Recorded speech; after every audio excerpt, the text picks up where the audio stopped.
여러분의 그 인생의 집의 기초는 무엇입니까? 우리 인생의 기초는 오직 예수 그리스도 그분이 되어야 될 줄 믿습니다. 주님이 오늘 나의 인생의 기초가 되고 주님 말씀 내가 순종하며 살아갈 때 하나님 오늘 저와 여러분의 삶에 놀라운 일들 해가신다는 거죠.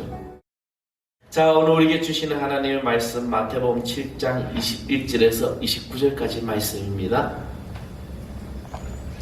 제가 가진 성경 시아 성경 10쪽입니다. 마태복음 7장 21절에서 29절 다 찾으셨으면 제가 한 절 여러분의 함께 묵합니다. 나더러 주여 주여 하는 자마다 천국에 들어갈 것이 아니요 다만 하늘에 계신 내 아버지의 뜻대로 행하는 자라야 들어가리라. 그날에 많은 사람이 나더러 이르되 주여 주여 우리가 주의 이름으로 선지자들을 하며 주의 이름으로 귀신을 쫓아내며 주의 이름으로 많은 군대를 행하지 아니하였나이까 하리니 그때 내가 그들에게 밝히 말하되 내가 너희를 도무지 알지 못하니 불법을 행하는 자들아 내일서 떠나가라 하리라. 그러므로 누구든지 나의 이 말을 듣고 행하는 자는 그 집을 반석이 주의 이름으로 자랑받으리니 비가 내리고 창수가 나고 바람이 불어 그 집이 부딪히되 무너지지 아니하나니 이는 주추를 반석 위에 놓은 까닭이요 나의 이 말을 듣고 행하지 아니하는 자는 그 집을 모래 위에 지은 어리석은 자랑받으리니 다 같이 합니다. 비가 내리고 창수가 나고 바람이 불어 그 집에 부딪힘에 무너져 그 무너짐이 심하니라. 계속합니다. 예수께서 이 말씀을 마치심에 무리들이 그의 가르치심을 논하니 이는 그 가르치시는 것이 권위 있는 자와 같고 그들의 서기관들과 같이 아니함이로라. 아멘. 할렐루야. 자, 오늘은 이제 대림절입니다. 대림절이라고 그러고 우리는 구주 강림이라고 그러죠. 오늘부터 성탄절 4주 전까지 이제 예수님이 오실 예수님을 기다리는 대림절 절입니다. 그래서 강단도 보라색이고 제 넥타이도 보라색이고 이렇게 맞춰봤습니다. 뭐 교회 저기 색깔이 이런 뭔지 잘 모르시죠? 이게 강단에 보면 이게 휘장이 이게 스토리 색깔이 바뀝니다. 혹시 그 바뀌는 거 느끼신 분 계세요? 전혀 모르시는 분들 계시려고 모르겠는데 이게 절기마다 이게 강단의 이 스토리 색깔이 바뀌는 거죠. 이제 성탄절 되면 하얀색이 됐다가 성탄 1주, 2주부터 하얀색이 됐다. 그 다음에 이제 주연절부터 시작해 녹색으로 가고 성령 강림절 빨간색으로 가고 이제 대림절에는 4주 동안은 보라색으로 가게 됩니다. 그리스도 오심을 기다리는 이 성령 구주 강림 우리는 정말 예수님의 그 탄생이 왜 이 땅에 오셨을까? 그분을 다시 한번 더 기념하고 기억하고 우리 저리 고백하는 시간이 되어야 됩니다. 저 오늘 저는 말씀을 어리석은 자와 지혜로운 자라고 이렇게 잡아보았습니다. 우리는 마태복음에 대해서 너무나 잘 알고 있죠. 그렇죠? 성경을 꼭 읽다 보면 창세기까지 잘 나가는데 출애굽까지 잘 나가. 근데 레위기 들어가면 이 제사법 놓으면서부터 성경을 많이 덮어요.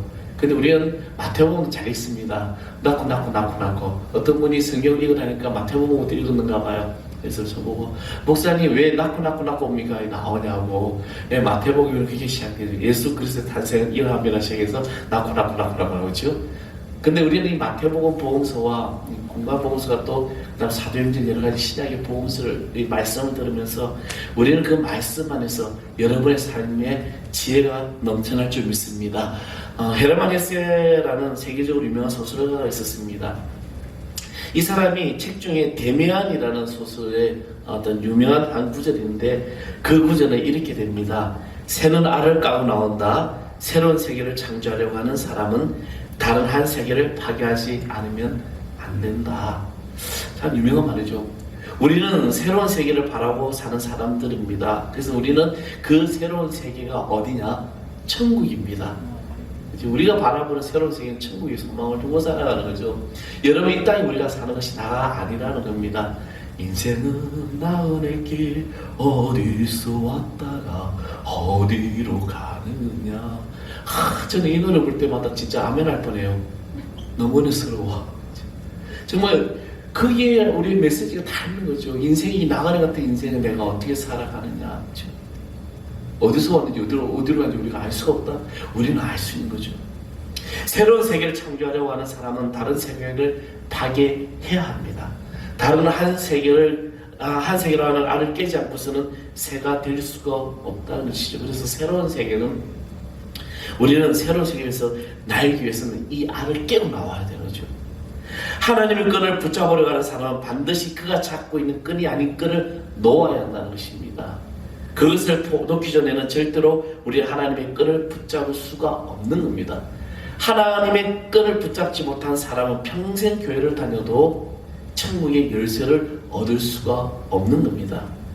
천국의 삶을 살 수가 없는 거죠. 믿음의 사람은 여러분 지혜로운 사람이에요. 우리 내가 예수를 믿는다라는 그 말을 고백하는 순간 이미 나는 지혜로운 사람입니다. 저와 여러분 지혜로운 사람이죠. 내가 뭐 IQ가 높고 뭐 내가 높은 학력을 가졌을가 아니라 여러분의 삶이 내가 주님을 믿는 믿음으로 나아갈 때 우리 지혜로운 사람이 되는 겁니다. 며칠 전에 저희 집에 제가 이게 깔고 자는 온수 보일러가 고장이 났어요. 근데 그걸 제가 A센터 전화를 해보니까 이제 뭐 이렇게 해보십시오. 제가 2014년도에 샀습니다라고 하니까 아이고 그거는 보내야 됩니다. 그럼 수리비가 얼마입니까? 5만 원이라고 그러더라고요. 5만 원이 너무 비싼 거죠. 이게 뭔데? 그래서 제가 막 유튜브를 뒤져가지고 그걸 제가 고쳤습니다.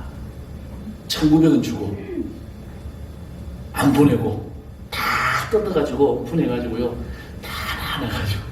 근데 제가 IQ가 몇인지 아십니까? 88입니다. 제가 그걸 고치고 나서 혼자서 자아자찬하죠. 하나님이 나에게 이런 지혜를 주셨구나. 여러분 우리 믿음의 사람은 지혜가 있는 사람입니다. 내가 어떤 학력이나 이런 모든 것이 높아서 지혜가 있는 것이 아니라 하나님이 나에게 여러분에게 그런 지혜를 부어주신다는 것입니다. 하나님을 자신과 세상의 주인으로 삼고 사는 사람이 바로 이런 믿음의 사람이고 지혜로운 사람입니다. 하나님은 자신과 세상의 주인을 삼고 산다는 것은 바로 하나님의 끈을 삼고 세상의 그 어떤 끈으로도 끈을 삼지 않는다는 것을 의미한다는 것입니다. 세상 사람들은 모두가 붙잡고 있는 지금까지도 혹여 내가 지금 붙잡고 살아왔던 그 끈을 포기하라는 겁니다. 세상의 끈을 스스로 끊고 하나님의 끈만 붙잡는 이 행동이 바로 하나님의 말씀에 따라 살아가는 사람입니다. 그래서 천국의 열쇠를 얻는 지혜로운 사람이면 구원을 누리는 삶이 되는 것입니다. 그러나 교회에 다녀도 신앙생활 한다면서도 때로는 어리석은 자처럼 세상의 끈을 붙잡고 하나님보다 세상의 현실에서 믿음의 눈을 보지 못하고 세상과 타협하고 세상의 방식으로 하나님의 방식이 아닌 세상의 어떤 그 주신 지식으로 내가 살아간다는 그런 삶을 살아가는 성도가 있다면 우리는 하나님 앞에서 이 끈을 놓치고 있는 겁니다.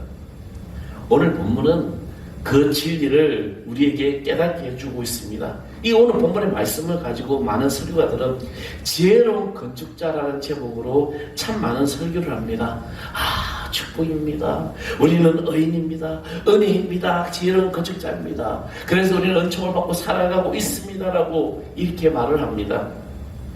과연 우리는 지혜로운 건축자입니까? 우리는 하나님의 그 축복의 주인공들입니까? 내가 의인의 삶을 지금 살아가고 있습니까? 나는 진실로 내가 은혜를 받은 자라고 여러분 자신 있게 말할 수 있습니까? 그렇다면 나는 그런 행동하고 지금 살아가고 있느냐는 거죠. 오늘 나의 모습이 내가 지혜로운 삶으로 지혜로운 자로 믿음 있는 자의 삶의 행동을 내가 하고 살아가고 있느냐는 겁니다. 주님은 말씀하셨습니다. 오늘 본문에서 이렇게 말씀하셨습니다. 우리 21절에서 23절까지 말씀을 다시 한번 읽어보겠습니다. 다 같이 읽겠습니다. 시작. 나더러 주여 주여 하는 자마다 천국에 들어갈 것이 아니요 다만 하늘에 계신 내 아버지의 뜻대로 행하는 자라야 들어가리라. 그날에 많은 사람이 나더러 이르되 주여 주여 우리가 주의 이름으로 선지자 노릇을 하며 주의 이름으로 귀신을 쫓아내며 주의 이름으로 많은 권능을 행하지 아니하였나이까 하리니 그때 내가 그들에게 밝히 말하되 내가 너희를 도무지 알지 못하니 불법 행하는 자들아 내게서 떠나가라 하리라. 아멘. 이 말씀이 뭐죠? 누구나 다 천국에 갈 수 없다라고 주님이 지금 말씀하고 있는 겁니다. 교회 다닌다고 천국에 다 가느냐? 아니에요. 내가 몇십 년 내가 교회 다녔다고 해서 천국에 가느냐? 내가 장로고 내가 권사고 내가 집사고 내가 직분을 받았다고 해서 내가 천국에 가느냐? 아니라는 겁니다. 세상의 끈을 잡고 있는 자는 천국에 갈 수가 없다는 겁니다. 21절에 보면 내 아버지의 뜻대로 행하는 자라야. 너의 아버지, 너의 아버지가 아닙니다. 오직 하나님의 임재를 경험하고 그리고 하나님의 그 삶 속에서 내 삶으로 고백하는 자들이 아버지의 뜻대로 살아가는 자라는 거죠. 아버지 뜻이 뭡니까? 하나님의 말씀대로 살아가는 것입니다. 이 뜻대로 살아가지 못하는 자가 결코 천국의 열쇠를 가질 수가 없다는 겁니다. 내가 아무리 주여 주여 해도, 내가 아무리 주의 이름으로 선지자 노릇 살고, 아무리 내가 주의 이름으로 귀신을 내어 쫓치고 예언하고 병을 고치는 능력이 나타났다고 할지라도, 그런 권능을 내가 행하였다 할지라도 세상의 끈을 잡고 있는 사람은, 세상의 방식으로 살아가는 사람은 걱정과 권심이 믿음 없는 자의 삶처럼 살아갈 수밖에 없는 겁니다. 이런 사람은 하나님의 백성이 아니라고 오늘 분명히 말씀하고 있습니다. 그래서 주님 뭐라고 그러죠? 불법을 행하는 자들아 내게서 떠나가라. 우리 이 말씀을 지금 오늘 이 시대에 우리는 분명하게 우리 받아들여야 돼요. 나의 삶이 지금 내가 지혜로운 건축자로서, 내가 믿음 있는 자로서, 내가 정말 의인의 삶으로서 내가 잘 살아가고 있느냐. 이 말씀은요, 우리 미래적인 예언의 말씀입니다. 오늘 이 시대에 우리에게 지금 이 땅에 그리스도인들이 또 세상에 속한 이들이 영적인 주님의 말씀을 귀를 기울여야 할 때라는 것이죠. 그리고 계속되는 말씀, 바로 건축자의 비유의 말씀이 등장합니다. 24절에 그러므로 누구든지 나의 이 말을 듣고 행하는 자는, 그리고 26절에 나의 이 말을 듣고 행하지 아니하는 자는 어리석은 자와 지혜로운 자를 분명히 말씀하셨습니다. 누가 어리석은 사람입니까? 집을 모래 위에 세운 사람이에요. 누가 집을 모래 위에 세운 사람일까요? 주님의 말씀을 듣고 행하지 아니하는 자를 말하고 있습니다. 예수님의 직업이 뭐예요? 예수님 지금 목수입니다. 그래서 예수님은 집에 대해서 잘 알고 계셨습니다. 여기에서 집을 건축하는 일에 몇 가지 중요한 문제를 주목해야 돼요. 먼저는 지시를 듣는 일이 매우 중요하다는 겁니다. 지시가 뭐냐면요, 여러분, 집을 건축하는 사람은 그 집을 어떻게 지어야 할지 알려면 설계도를 그려야 돼요. 우리 지방의 목사님이 이제 교회 건축하려고 지금 계속 이제 저하고 이런저런 이야기를 하고 있습니다. 근데 아무래도 제가 이제 건축에 대한 경험이 좀 있어서 저한테 물어보는 것 같아요. 근데 가장 중요한 것은 설계가 어떻게 나오느냐. 제가 그 목사님에게 며칠 전에도 그 얘기를 했죠. 목사님이 생각하는 교회를 생각하면서 과연 하나님의 임재를 잘 느낄 수 있는 그 교회, 그렇다고 성도들이 다닐 수 있는 동선을 잘 벌여서 계속 그려보라는 거죠. 우리 성도들이 지금 열려있는 어떻게 되고, 어떻게 동선을 들고, 여기는 무엇이 있어야 되고, 여기는 문이 어떻게 있어야 되고, 화장실이 어떻게 되고, 본당의 집중 어떻게 하고, 조명을 어떻게 할 것이며, 저는 이제 뭘 하게 되면 그 머리에 다 구성이 나오게 됩니다. 제가 만약에 이 교회를 건축했다면 저는 이렇게 앉았죠. 물론 이 교회도 참 잘 지은 교회입니다. 그렇죠? 그래서 설계가 어떻게 나오느냐 중요한데, 근데 중요한 것은 그 설계대로 집을 지어야 된다는 겁니다. 그 건물이 튼튼한 건물이 되려면 설계도에 쓰인 자재대로, 설계도에 쓰인 방식대로, 설계도에 쓰인 그런 어떤 그 규격대로 해야만이 그 집이 튼튼해진다는 거죠. 저도 이제 도면을 이렇게 보게 되면은 신기할 정도로 도면의 배관 사이즈, 배관 두께까지 다 나오더라고요. 그리고 이제 여러분 이게 철근 골재 콘크리트 몇 밀리짜리 몇 개가 박혀야 된다, 다 나와 있는 거죠. 그냥 그대로 짓기만 하면 돼요. 왜 건물이 무너집니까? 설계대로를 안 했기 때문에. 옛날에 철근도 많이 빼먹었잖아요. 누가 알아요? 감리도 대충 하죠. 근데 우리 3층에 주택을 지을 때 깜짝 놀랐습니다.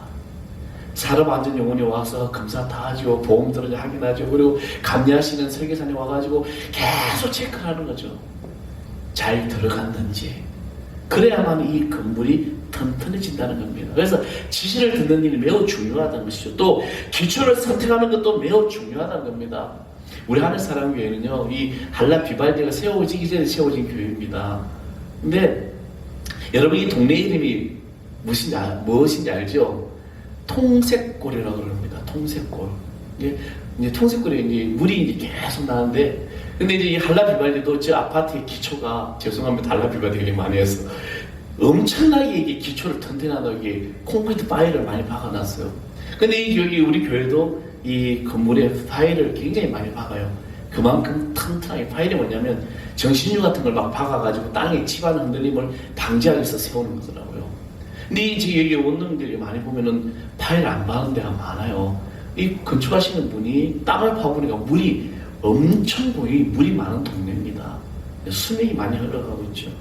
저희 교회에서 경보가 없나, 그리고 이제 이 자제를 했던 우리 사장님을 만났는데 그분이 그런 이야기 하더라고요. 여기요 목사님 아마 빌바알리보다 더 튼튼할겨 그러더라고요. 그 교회가 튼튼하죠. 저희가 이제 교회 건축하려고 이 주택을 지으려고 구조계산을 들어갔는데 구조계산 도면을 보니까 튼튼하더라고요. 기초가 튼튼해야 됩니다. 집을 견고하기 위해서는 기초가 튼튼해야 돼. 얼마나 빨리 짓느냐가 중요한 것이 아니라 기초가 잘 되면 공사는 잘 진척이 된다는 것입니다. 이렇게 집을 지은 사람은 그 집이 무너지지 않습니다. 우리는 다 각기 자신의 인생의 집을 짓고 지금 살아가고 있는 거예요. 여러분의 인생의 집을 짓고 살아가고 있습니다. 오늘 본문의 지혜로운 건축자는 바로 생명의 기초를 단단히 지금 했다는 겁니다. 그 생명의 기초가 뭐냐? 바로 하나님의 말씀을 듣고 순종하는 겁니다. 오늘 하나님이 여러분에게 말씀하는 것을 우리가 얼마나 순종하느냐. 그러나 어리석은 건축자는 말씀을 듣기만 하지 그에 순종하지 않습니다. 다 설교들을 가지고 있어요. 지금 여러분 인생의 설교 다 가지고 있지 않습니까? 다 들었습니다.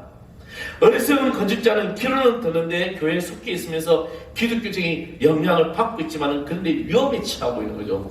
듣긴 들어도, 말씀을 들어도, 내가 설교들을 보고 있어도 건축하는 방법을 알고 있지만 그 방향대로 지시대로 내가 건축하지 않는다는 것입니다. 그래서 설계대로 건축하지 않기 때문에 그 기초가 모래 위에 세운 어리석음을 범하게 됩니다. 잠언서 11장 28절의 말씀 보면 자기의 재물을 의지하는 자는 패망하려니와 의인은 푸른 잎사귀 같아서 번성하리라. 또 잠언서 28장 26절에 자기의 마음을 믿는 자는 미련한 자요 지혜롭게 행하는 자는 구원을 얻는 자다라고 말씀합니다. 이 말씀처럼 자기의 재물을 의지하고 자기의 마음을 믿는 자는 패망하고 미련한 자가 되고 어리석은 자가 되는 것입니다. 사랑하는 성도 여러분, 주님께서는 지혜로운 자는 집을 반석 위에 세운다고 말씀하셨습니다. 신약에서 반석은 예수 그리스도입니다. 혹은 예수 그리스도의 말씀을 의미하고 있는 거예요. 그렇다면 예수 그리스도 자신의 반석으로 받아들이는 사람은 삶의 어떤 기초를 점검해야 될까? 자, 우리가 예수를 믿는다고 말하죠. 그래서 우리 이 자리에 달려 나왔지 않습니까? 내가 교회 다니고 있습니다. 그렇다면 우리는 먼저는 믿음을 점검하십시오. 주는 그리스도시요 살아계신 하나님의 아들이십니다라고 고백했던 베드로에게 주님은 바요나 시모나 내가 복되도다 하시면서 내 이름을 반석이라고 했습니다. 저는 우리의 삶에 있어서 가장 중요한 것이 바로 이 신앙 고백이 되어야 될 줄 믿습니다. 주는 그리스도시요 살아계신 하나님의 아들이라는 이 고백이 그냥 단순한 고백이 아니라 나의 삶에 하나님이 주인이시고 이 세상의 주인이시고 하나님이 없다면 나는 살아갈 수가 없다. 그래서 우리의 모든 실체적인 주인은 하나님이시고 예수 그리스도. 그 말씀을 내가 믿고 나갈 때 우리는 우리의 집이 반석에 서게 되는 것입니다. 여러분, 세상의 모든 것은 변합니다. 코로나 시대에 대해서 많은 것이 변했습니다. 유행도 가치관도 변하죠. 근데 요즘 유행이 이제 음악은 안 변하는 것 같아요. 제가 어릴 때 들었던 노래들, 학창시 때 들었던 노래들 요즘 계속 그런 노래들이 나오잖아요. 그래서 레트로 음악이라고 합니다. 다시 리메이크한 노래도 있는데 아무튼 그 노래가 이제 계속 또 나오게 되더라고요. 아무리 세월이 흘러도 우리는 예수 그리스도 그분의 말씀은 영원함을 믿으시길 바랍니다.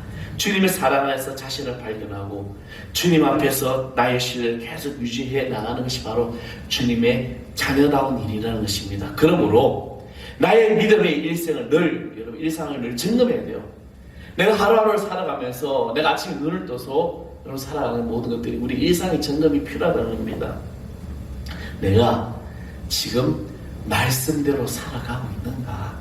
내가 주의 일을 진실로 헌신적으로 내가 하고 있는가? 내가 주님이 주시는 그 축복으로 내가 믿고 나아가는가? 여러분 앞에 어려운 일이 많고 내가 생각지도 못했던 일들을 만날 수 있습니다. 내가 모르는 부정에 빠질 수도 있어요. 발을 헛디뎌서 넘어질 수도 있습니다. 우리 인생이 다 그런 거예요. 그럼에도 불구하고 나의 모든 삶의 이 믿음의 이 점검은 늘 필요하다는 겁니다. 여러분 차를 잘 점검하면은 잘 유지되죠. 저희 교회가 이제 우리 카니발을 제가 운행을 안 할 때 늘 시동을 걸어놨습니다. 그럼에도 불구하고 시동이 안 걸릴 때가 있어요. 왜? 계속 저 차 가지고 1년 360을 계속 운행하지 않기 때문에 점검을 해야 되는 겁니다. 오늘 우리는 나의 삶의 모든 것을 믿음의 일상을 점검하시길 바랍니다. 그래서 늘 점검하는 삶이 내 믿음의 역사를 더욱더 한층 더 높게 가는 거죠. 그리고 우리는 사랑을 점검하는 것입니다. 우리가 하는 모든 일에 동기가 있어야 됩니다. 우리에게는 많은 기도의 제목이 필요하지 않습니다. 진정 기도해야 될 그런 기도의 제목은 한 가지죠. 주님이 나를 사랑하신 것처럼 나도 사랑하게 하옵소서. 주님이 가장 기뻐하신 것도 그런 기도도 주님이 우리의 어떤 그런 사랑의 고백, 내 사랑을 받아주고 내 사랑을 나에게 사랑 그 사랑의 그 기도가 그리고 나머지 모든 부차적인 것들 다 응답된다는 것입니다. 모든 병의 근원은 사랑의 결핍이랍니다. 일본 한 식물학자가 연구를 했습니다. 꽃나무 화분 2개를 놔두고 이제 실험을 했죠.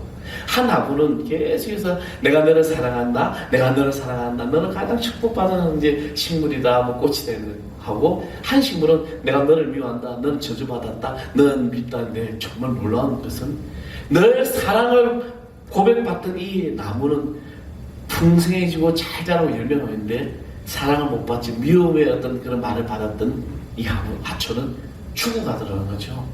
식물도 그런데 우리 인간은 어떨까요? 피조물들은 창조주 하나님의 사랑을 먹어야 되고 자녀는 부모님의 사랑을 먹어야 합니다.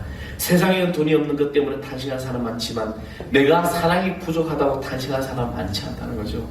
우리 돈 없는 것 때문에 한숨 쉬고 어떻게 해야 되나 고민하는데 내가 사랑하지 못하고 내가 더 큰 사랑을 가져야지 고민하고 한숨 쉬는 사람은 못 봤다는 겁니다. 오늘 우리는 사랑을 연습하십시오. 사랑만이 주님이 집밖에 사명을 감당할 수 있는 이웃을 살릴 수가 있는 겁니다. 그래서 저는 고린도서 13장이 이 성경 전체에 있는 그런 사랑장, 그죠? 오직 예수 그리스도 향하고 있는 겁니다. 내가 천사의 말 할지라도 사랑이 없으면 우리는 깽가리 간다. 소리 없는 모든 것들, 우리가 주님의 그 사랑을 누릴 수 있는 겁니다. 그럼 마지막으로 소망을 점검하십시오. 소망이란 다른 것은 다 없더라도 이것만 있다면 된다고 말할 수 있는 그 무엇을 말하는데 우리는 주님과 주님의 복음의 소망이 되어야 될 줄 믿습니다.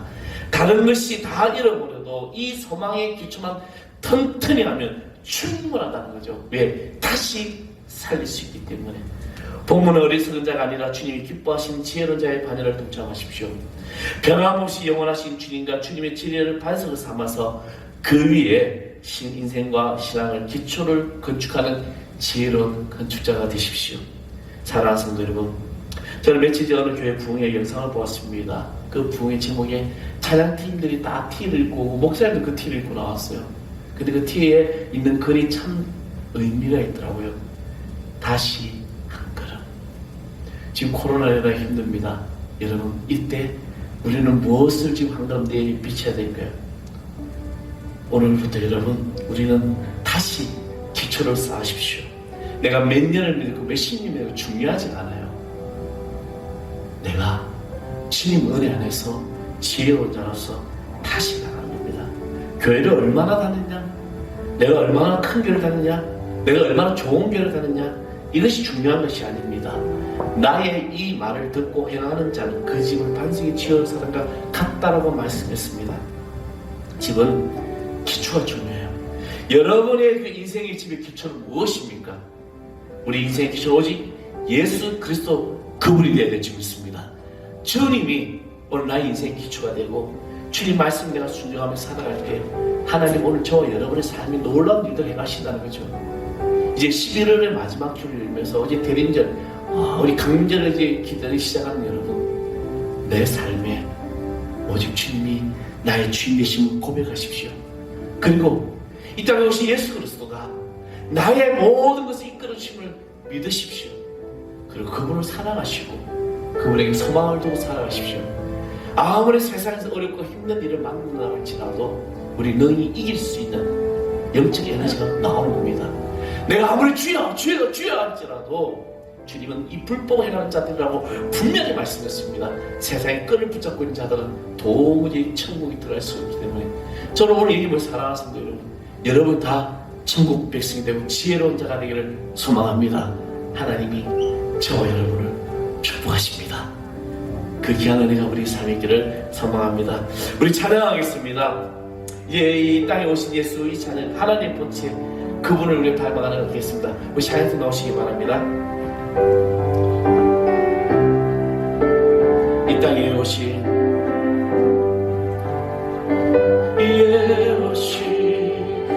하나님의 본체 십자가에 달리사 우리 죄 사하셨네. 하나님이